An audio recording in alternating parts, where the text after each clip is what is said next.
আপনার অমুক সাহাবী নিয়ে নেবে গো নবীজি। নবীজি বলেন হুয়া ফিন্নার, সেই লোকটা যাবে জাহান্নামে।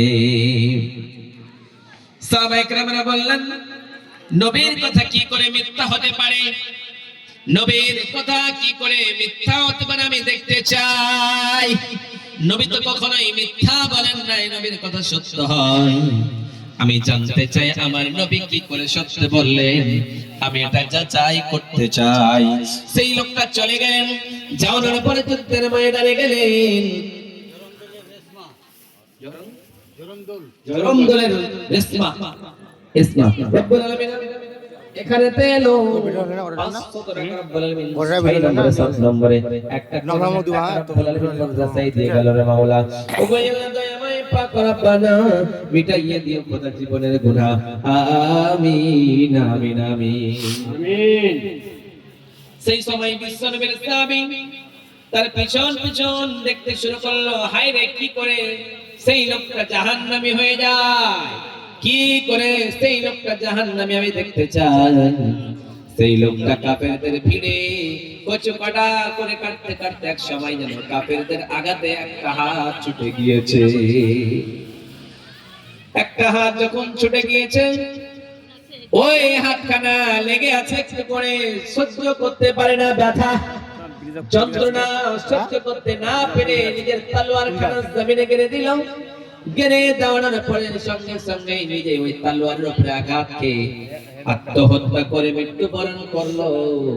বিশ্বনবীর সেই সাহাবী বললেন নবী গো, আশহাদু আন লা ইলাহা ইল্লাল্লাহ ওয়া আশহাদু আন্না মুহাম্মাদার রাসূলুল্লাহ। নবী গো, আপনি হলেন সত্যি নবী।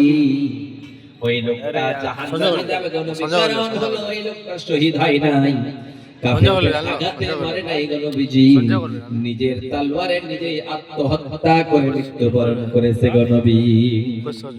ওই লোকটা জীবন ভালো কাজ করলো, আজীবন ভালো কর্ম করলো, কিন্তু মৃত্যুর সময় তারপরে ভালো কাজ করলো, কিন্তু মরার আগে মরার সময়টাই কিন্তু নিজের তলোয়ারে নিয়ে আত্মহত্যা করে মরলো। তার কোনো আমল কার্যকারী হয়ে গেল না, কোন আমল কার্যকারী হলো না।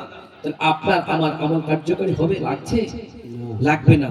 তাহলে যে যা দান করবেন, আর বেশি সময় নেই ভাই, একজন কেউ লিখাবেন না। 50 কেজি ভুট্টা চেয়েছি, গম চেয়েছি আপনাদের কাছে, ভুট্টা দিলে ভুট্টা দিন, কিন্তু গম চেয়েছি, ওই গমটা লিখিয়ে যান, একজন অন্তত একজন দিয়ে যান। আপনারা না দিলে আমি বারবার চিৎকার করে কি নিতে পারি? আপনাদের বাড়ি থেকে গম নিয়ে আসবো কি? না, ক্ষমতা নেই। আল্লাহ হেদায়েত করলেই হেদায়েত হবে, আল্লাহ দান দেওয়ার তৌফিক দান দিলেই দিতে পারবে। কিন্তু তুমি যদি না দিতে চাও, তাহলে আল্লাহ বলছেন গোলাম তুমি কৃপণতা করলা, আর কৃপণতা করলে তুমি কখনোই বকিল হয়ে গেলা, আর বকিলকে আমি কখনোই পছন্দ করি না। অর্থাৎ দুনিয়ার জমিনে তুমি যদি এমন হয়ে চলমান করো, তাহলে দুনিয়ায় তুমি জেনে রেখে দিয়ে দাও, একদিন তোমাকে মৃত্যুবরণ করতে হবে। মৃত্যুবরণের পরে তোমার একটা জায়গা থাকবে, সেই জায়গাটার নাম হলো কবর। ওই কবরের জন্য তুমি কি করেছো? কিছুই তুমি করনি। একবার কান্না আসে না কবর বলে? কবর বলে একবার চিন্তা আসে না। এদিকে থাকেন, ওইদিকে আপনি থাকেন। 10 কেজি দেবেন? ও মাখনা চড়াও, মাখনায় মনে মাদ্রাসাগুলোকে খেয়ে ফেলবে। হ্যাঁ, ওইভাবে আপনি বলেন। হ্যাঁ হ্যাঁ, ওটা তো মাখনায় বর্তমানে মাদ্রাসাগুলো খেয়ে ফেলবে। ওটা চাষ করছে, গম পাই, ধান পাই, আর মাখনা তার দিবে না। টাকা দিতে বলতে মাখনার টাকা বাড়ি বাড়ি। হ্যাঁ, আমি 10 কেজি 50 কেজি একজন দিয়ে আপনি 50 করবেন না। আলহামদুলিল্লাহ। ও আপনি 10 কেজি, আরেকজন বল 10 কেজি, 20 কেজি হয়ে গিয়েছে, আর 30 কেজি বাকি থাকলো। কেউ যদি মাখনার টাকা অনেক চাষ করে, কেউ টাকা দিলেন না গো, বারবার তো চিৎকার করে করে টাকা চাইছি, তাহলে টাকা যদি না দেন, তাহলে মাদ্রাসা কি করে চলবে বলুন? এত সুন্দর করে মাদ্রাসা গড়ানো হয়েছে, আর আপনারা যদি না দেন, তাহলে মাঙ্গি বাড়ি হবে।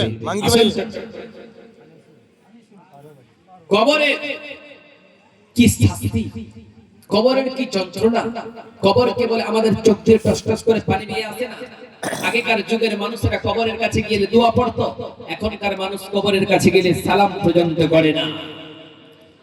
ওই জন্যই বিশ্বনবী সাল্লাল্লাহু আলাইহি সাল্লামের এক সাহাবী আমিরুল মুমিনিন খলিফাতুল মুসলিমিন সাইয়েদনা উসমান গনি রাদিয়াল্লাহু তাআলা আনহু যখন এই কবরের কাছে যেতেন, কবরের কাছে যাওয়ার পরে হাওয়া করে কান্না করতেন। সাহাবায়ে কেরামেরা বলতেন, উসমান তুমি কবরের কাছে যখনই যাও তখন চিৎকার করে বাচ্চার মতো করে কান্না করো কেন? বলো বলো উসমান, তোমার কাছে যখন নবী জাহান্নামের কথা বলে তখন তুমি এতটুকু কান্না করো না, তোমার কাছে যখন হাসরের ময়দানের কথা বলে তখন তুমি এতটুকু কান্না করো না, তোমার কাছে যখন পুলিশিরাতের মিজানের কথা বলে তখন তুমি এত কান্না করো না, যখনই তুমি কবরের কাছে যাও তখনই হাওমাও করে কান্না কেন করে রে উসমান? উসমান গনি রাদিয়াল্লাহু তাআলা আনহু বললেন, ও নবীর সাহাবায়ে কেরামেরা, আমি উসমান যখনই কবরের কাছে যাই কেন কান্না করি তোমরা কি জানো? কারণ দুনিয়ার জমিনে সবথেকে প্রথম স্টেশন হলো কবর। ওই কবরে যদি তোমার হিসাব ঠিক হয়ে যায়, কবরটা যদি ঠিক হয়ে যায় সমস্ত আমল ঠিক, আর কবরটা যদি ঠিক না হয় তোমার কোনো আমল কার্যকারী হয়ে যাবে না। ওই কবরে ভালো থাকার জন্য, কবরে সুস্থ থাকার জন্য, কবরে আপনার মা মরে গিয়েছে, আপনার বাবা মারা গিয়েছে, কারো স্বামী মারা গিয়েছে, কারো ছেলে মারা গিয়েছে, তাদের জন্য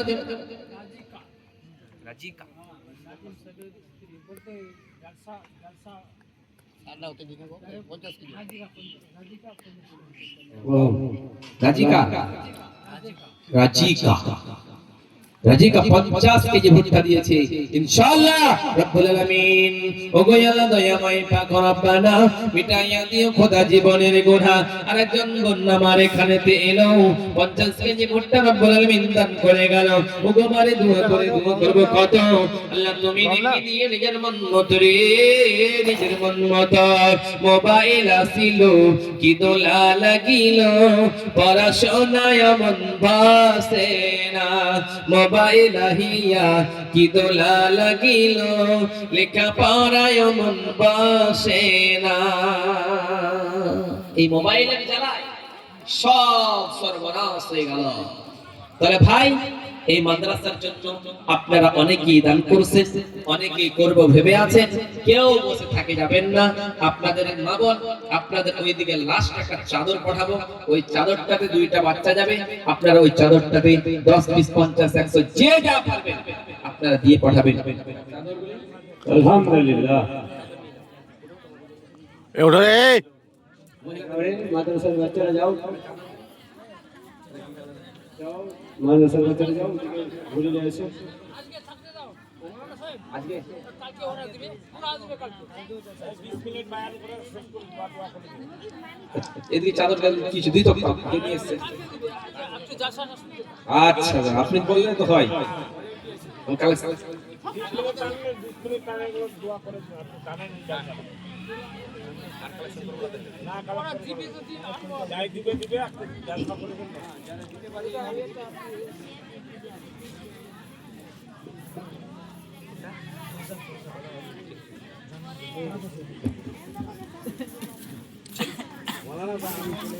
সুবহানাল্লাহ সুবহানাল্লাহ।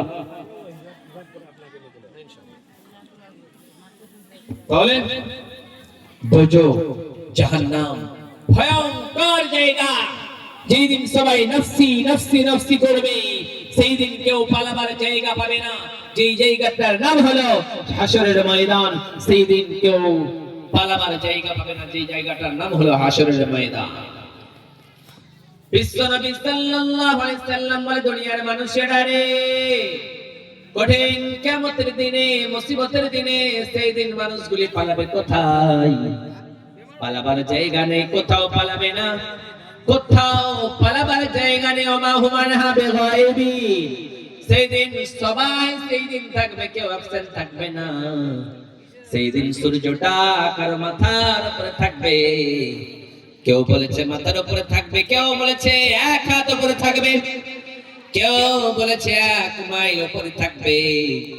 ওই সূর্যটা মাথার উপরে থাকানোর কারণে মাথার মগজের গলি ভাতের মাড়ের মতো, ওই সূর্যের তাপের মাত্রার কারণে ওই যেন মাথার মগজগুলি ভাতের মাড়ের মতো টকবক করে ফুটে ফুটে কানের ছিদ্র আর নাকের ছিদ্রগুলো দিয়ে বেয়ে বেয়ে পড়তে থাকবে। সেই দিনটার নাম হলো কিয়ামতের দিন। সেই দিন আপনি কোথায় পালাবেন, আমি কোথায় পালাবো, পালাবার জায়গা থাকবে না। ওই দিনের কথা বিশ্বনবী সাল্লাল্লাহু আলাইহি সাল্লাম বলেন, কুল্লু মান আলাইহা ফান ওয়া ইয়াবকা ওয়াজহু রাব্বিকা যুল জালালি ওয়াল ইকরাম। ও দুনিয়ার মানুষেরা, দুনিয়াটা ফানা ফানা হয়ে যাবে, দুনিয়ার কোনো অস্তিত্ব থাকবে না, দুনিয়ার কিছুই থাকবে না। সেই দিন মানুষেরা বলবে, হায়রে পালাবো কোথায়, পালাবো কোথায়। সেই দিন পালাবার জায়গা পাবে না লোকেরা। দুনিয়ার জমিনের মানুষের কি অবস্থা থাকবে? ইয়াউমা ইয়াহশুরুন নাসু ইয়াউমাল কিয়ামাতি হুফাতান উরাতান গুরলান। বিশ্বনবী সাল্লাল্লাহু আলাইহি ওয়াসাল্লাম বলে, দুনিয়ার মানুষেরা রে, সেই দিন মানুষের পায়ে কোনো জুতা থাকবে না, পরনে কোনো কাপড় থাকবে না। সেই দিন খাতনাবিহীন থাকবে মানুষেরা। সেই দিন মানুষের অবস্থা কেমন হবে?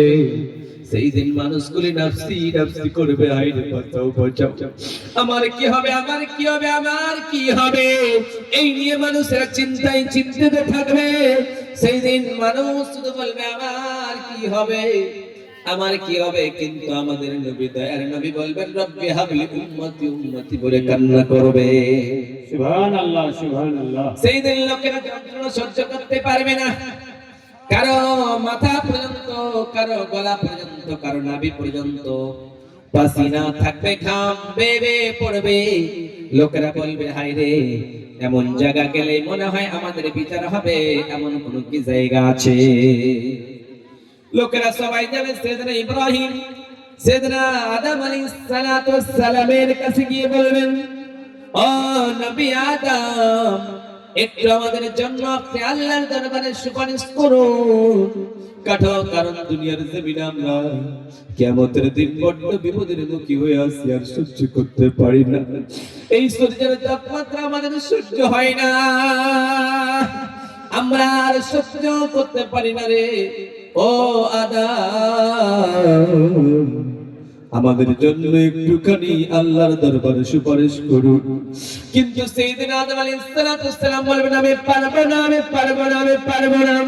আল্লাহর দরবারে কথা বলার সামর্থ্য আমার নেই, কারণ দুনিয়ার জমিনে আল্লাহ আমাদের জান্নাতে রাখছিল। জান্নাতে রাখানোর পরে আল্লাহ বললেন, না দন্ডি, আমি তোরে জান্নাতে রাখলাম।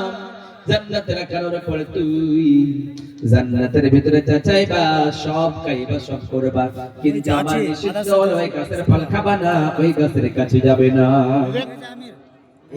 কিন্তু আমি আল্লাহর নিষিদ্ধ জিনিসকে আমি অন্য করেছিলাম, না জানি আল্লাহ আমার সঙ্গে আজকে কি ব্যবহার করতে পারে। অতএব আমি আল্লাহর দরবারে আজকে কথা বলতে পারবো না। লোকেরা সাইয়েদনা নূহ আলাইহিস সালাতু ওয়াস সালামের কাছে যাবে। নূহ আলাইহিস সালাতু ওয়াস সালাম বলবেন, ও নবী নূহ, আমাদের জন্য আল্লাহর দরবারে সুপারিশ করে দেন। কিন্তু নূহ আলাইহিস সালাতু ওয়াস সালাম পারবেন না। ইব্রাহিম আলাইহিস সালাতু ওয়াস সালামের কাছে যাবে। ইব্রাহিম আলাইহিস সালাতু ওয়াস সালাম বললেন, আমি পারবো না। সাইয়েদনা মূসা আলাইহিস সালাতু ওয়াস সালামের কাছে যাবে। মূসা আলাইহিস সালাতু ওয়াস সালাম বলবেন, আমি পারবো না। হযরত ঈসা আলাইহিস সালাতু ওয়াস সালামের কাছে যাবে। ঈসা আলাইহিস সালাতু ওয়াস সালাম বলবেন, আমি পারবো না, কারণ দুনিয়ার জমিনে ইহুদি নাসারার বাচ্চারা আমার আল্লাহর সন্তান বলছে, আল্লাহর পুত্র বলেছে। না জানি আজকে আল্লাহর দরবারে আমি কথা বলতে পারবো কিনা, আমি পারবো না। অতএব তোমরা চলে যাও আখিরি পয়গম্বরের নবী নবী মুহাম্মদুর রাসূলুল্লাহ সাল্লাল্লাহু আলাইহি সাল্লামের কাছে গেলে তোমাদের বিচারটা হয়ে যাবে। তোমরা চলে যাও, চলে যাও, বিশ্ব নবীর দরবারে গেলেই তোমাদের বিচার হয়ে যাবে। লোকেরা বিশ্ব নবীর কাছে এসে বলবেন, ও নবী, ও আমাদের নবী, আখিরি পয়গম্বরের নবী, আজকে আমরা বড় বিপদের মুখী হয়ে আছি, একটু আল্লাহর দরবারে সুপারিশ করুন। সেই সময় বিশ্বনবী মাকামে মাহমুদে পড়ে করতে থাকবে। শুধুমাত্র সবাই বলবে, রব্বি হাবলি উম্মতি রব্বি হাবলি উম্মতি, নবীজি বলবেন ইয়া নফসি, সবাই বলবে, কিন্তু আমার নবী শুধুমাত্র বলবে রব্বি হাবলি উম্মতি, উম্মতি আমার উম্মতের কি হবে, আমার উম্মতের কি হবে বলে কান্না করতে থাকবে। সেই সময় নবীজি যখন কান্না করবেন, কত বছর কেটে যাবে, কত কাল কেটে যাবে, ওই কাল কাটানোর কারণে লোকগুলি অস্থির হয়ে যাবে, বলবে হায়রে আমরা তো আর কঠিন কিয়ামতের সূর্যের তাপমাত্রা সহ্য করতে পারি না, সূর্যের তাপ আমাদের মাথার মগজগুলি গলে গলে ভাতের টকবক করে বয়ে বয়ে পড়তেছে, আমরা আর সহ্য করতে পারি না। ও নবী গো, একটু আল্লাহর দরবারে বলুন। নবীজি মাথা উঠাবেন না যতক্ষণ পর্যন্ত আল্লাহ না বলবেন। অনেক দিন পর আল্লাহ ডাক দিয়ে বলবেন, ও নবী, ও আমার হাবিব রে, আজকে তুমি কান্না করে করে সাজদার অবস্থায় পড়ে পড়ে আমাকে বারবার বলতেছো উম্মতি উম্মতি উম্মতি, আমার উম্মতের কি হবে? ও নবী, তুমি উম্মতের জন্য পাগল করেছিলে দুনিয়ার জমিনে, আপনার উম্মত উম্মতিদেরকে আমি এইরকম করে নাজাত দিয়ে দেব গো নবীজি। ইরফার আসাকা নবী, আপনার মাথাটা উঠান, আপনি কান্না করতেছেন গো নবী, আপনার কান্না আমার বরদাস্ত হয় নাই গো নবীজি, আপনার কান্না আমি বরদাস্ত করতে পারি না রে নবী, আপনার মাথাটা উঠানেন। সালতু তাকা নবী গো, আপনি চান আজকে যাই চাইবেন গো নবীজি, আপনার চাওয়া আপনি আমি পূর্ণ করে দেব।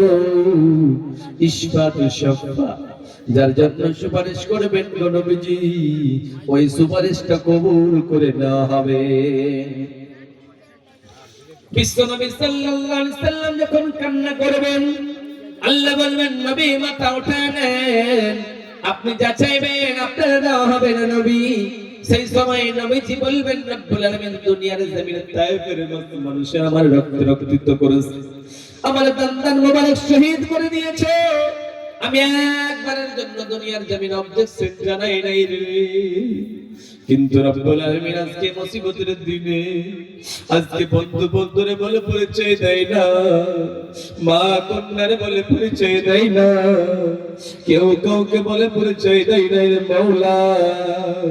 আজকে আমার উম্মত উম্মতিরা আমি নবীর দরবারে এসে শুধুমাত্র কান্না করতেছে, আমার উম্মত উম্মতিগুলি আমার সামনে দিয়ে জাহান্নামে চলে যাবে, ওই জাহান্নামের আগুন আমার উম্মত উম্মতি সহ্য করতে পারবে না। রব্বুল আলামিন জাহান্নামের আগুন কম আওয়াজ নয় রে মাওলাই করিম, এই জাহান্নামের আগুনে যদি একবার কাউকে ফেলানো হয়, এই জাহান্নামের আগুনে যদি একবার কাউকে ফেলে দেওয়ানো হয়, ওই জাহান্নামের আগুন বরদাস্ত করতে পারবে না, ওই জাহান্নামের আগুন বরদাস্ত করার ক্ষমতা হারিয়ে যাবে রে মাওলা। রব্বুল আলামিন, ও বিশাল আকাশের মালিক, ও বিশাল পর্বতের মালিক রে মাওলা, আজকে আমার উম্মত উম্মতিদেরকে জান্নাতে দিয়ে দাও। বিশ্বনবী সাল্লাল্লাহু আলাইহি সাল্লাম যখনই বলবেন, তখন আল্লাহ বলবেন, নবী আপনার উম্মত উম্মতিগুলিকে বাছাই করে করে আপনি জান্নাতের দিকে নিয়ে চলে যান। সাইয়্যিদাতুনা আয়েশা বললেন, নবী গো, ওগো দয়ার নবী, ওগো মায়ার নবী, ওগো রাহমাতাল লিল আলামিন, আপনি আপনার উম্মতগুলিকে কেমনে বাছাই করে করে জান্নাতের দিকে নিয়ে যাবেন? ওই জায়গায় তো আদমের উম্মত থাকবে, নূহের উম্মত থাকবে, ইব্রাহিমের উম্মত থাকবে রে নবীজি, আপনার উম্মতগুলিকে বাছাই করে করে কি করে আপনি জান্নাতের দিকে নিয়ে যাবেন? বিশ্বনবী বলেন, আয়েশা তুমি চিন্তা করতেছো কঠিন কিয়ামতের দিনে আমি আমার উম্মত উম্মতিগুলিকে কেমনে বাছাই করব? আচ্ছা বলো তো আয়েশা, একটা মরুভূমির ময়দানে যদি অনেকগুলি ঘোড়া থাকে, ঘোড়ার ভিতরে একটা ঘোড়া মাথাটা যদি একটু সাদা থাকে ঘোড়ার মালিক চিনতে পারবে কি পারবে না? নবীর সাহাবী আয়েশা বললেন, নবী, ওগো দয়ার নবী, ওগো মায়ার নবী, রাহমাতুল লিল আলামিন, মালিক রাখাল চিনতে পেরে নেবে গো নবীজি। বিশ্ব নবী বলেন, আয়েশা রে, আমি আমার উম্মতিরা দুনিয়ার জমিনে নামাজ পড়ছিল, উযু বানাইছিল, ওই উযুর জায়গার সাজদার জায়গাগুলি দেখে দেখে আমি নবী জান্নাতের দিকে নিয়ে চলে যাব। সুবহানাল্লাহ, সুবহানাল্লাহ। ওই জন্যই বিশ্ব নবী সাল্লাল্লাহু আলাইহি সাল্লাম বলে, দুনিয়ার মানুষেরা, ও মা বোনেরা রে, জাহান্নামের আগুন বড় কঠিন, জাহান্নামের আযাব বড় কঠিন। ওই জাহান্নামে একজন মহিলাকে যদি বেপরদার কারণে জাহান্নামে দেওয়ানো লাগে, এক মহিলাকে জিবরিল আমিন বিশ্ব নবী সাল্লাল্লাহু আলাইহি সাল্লাম যখন মেরাজে গেলেন, মেরাজে যাওয়ার অবস্থায় বিশ্ব নবী দেখতে পেলেন একজন মহিলার 4 হাত পাকে যেন বেঁধে দেওয়ানো হয়েছে, 4 হাত পাকে বেঁধে দেওয়ানো হয়েছে। বেঁধে দেওয়ানোর পরে যেন ওই পেটটা যেন বিশাল বড় হয়ে গিয়েছে, মহিলাটার চুলগুলি টেকে রাখানো হয়েছে, এইরকম করে করে ঠোঁটটা বিশাল বড় হয়েছে। সেই দিন জাহান্নামের লেলিহান আগুনের ভিতরে ফেলানো হয়েছে। ওই জাহান্নামের আগুন, ওই জাহান্নামে নারীটা যেন এইরকম করে জাহান্নামের আগুন বরদাস্ত করতেছে, জাহান্নামের ভিতরে চিৎকার করতেছে, যেমন করে দুনিয়ার জমিনে একটা বাচ্চা জন্ম দেওয়ানোর জন্য মা জননী কত কান্না করে, আইরা আমার পেটের বাচ্চাটা দুনিয়ায় কখন আসবে, কখন আসবে, কখন আসবে। যন্ত্রণা সহ্য করতে পারে না, যন্ত্রণা সহ্য করতে না পারার কারণে হসপিটালে চলে যায়। হসপিটালে যাওয়ার পরে আমার মা, আমার বোনটা সিজার করায় বাচ্চাটা প্রসব করায় নাই, কিন্তু কঠিন কিয়ামতের দিনে ওই জাহান্নামের ভেতরে যেন ওই নারীটার পেটটা বিশাল বড় হয়ে যাবে, বিশাল বড় হওয়ার কারণে ওই মেয়েটা যেন কান্না করতে থাকবে, বাঁচাও বাঁচাও আমারে বাঁচাও, কিন্তু তাকে বাঁচানোর মতো কোনো লোক থাকবে না। সেই দিন কে বাঁচাবে? দুনিয়াটা তো ধ্বংস হয়ে যাবে, দুনিয়ায় তো মানুষ থাকবে না, দুনিয়ায় জিন থাকবে না, দুনিয়ায় আপনার বাবা ছিল বাবাও থাকবে না, মা ছিল মাও থাকবে না, গ্রামের ভাই পড়োশি কেউ থাকবে না। সেই দিন জাহান্নামে, ওই জাহান্নামের ভিতরে যেন জাহান্নামের রক্ষীরা, জাহান্নামের ফেরেশতারা বলবে, হায় রে, মেয়েটার চিৎকার আর সহ্য করতে পারি না, মেয়েটার কান্না সহ্য করতে পারি না, চল চল আমরা গিয়ে ওই মেয়েটার প্রসবের যন্ত্রণা করায় দিই।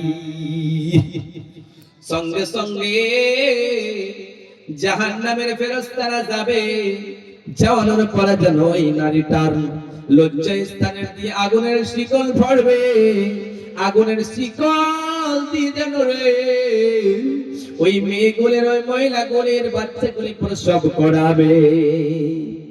বিশ্ব নবী সাল্লাল্লাহু আলাইহি ওয়াসাল্লাম জিবরিল আমিনকে বললেন, ও জিবরিল আমিন রে, এই মেয়েটার বিশাল আযাব কেন হইতেছে রে জিবরিল আমিন, একবার বলো বলো বলো।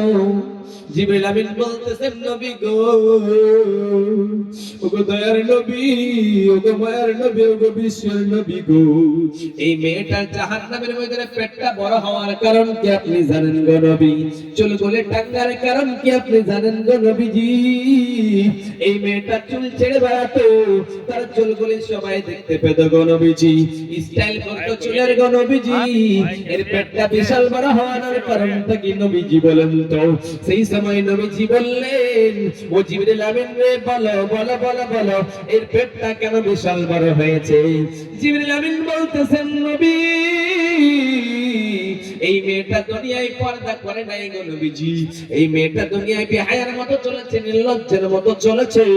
এই মেয়েটার দিকে যতগুলি পুরুষ তাকায়ছে গো নবীজি, অতগুলি বাচ্চা তার পেটের ভিতরে হয়েছে গো নবী। এবার যেন ওই ফেরেশতারা আগুনের শিকল দিয়ে ওই মেয়েটার কাছ থেকে যেন আগুনের শিকল দিয়ে কুকুরের বাচ্চা বের করবে। যখন কুকুরের বাচ্চা বের হবে, ওই সময় বিশ্বনবী বলবেন, ও জিবরিল আমিন বলো মেয়েটার পেট থেকে তো মানুষের বাচ্চা হওয়ার প্রয়োজন ছিল।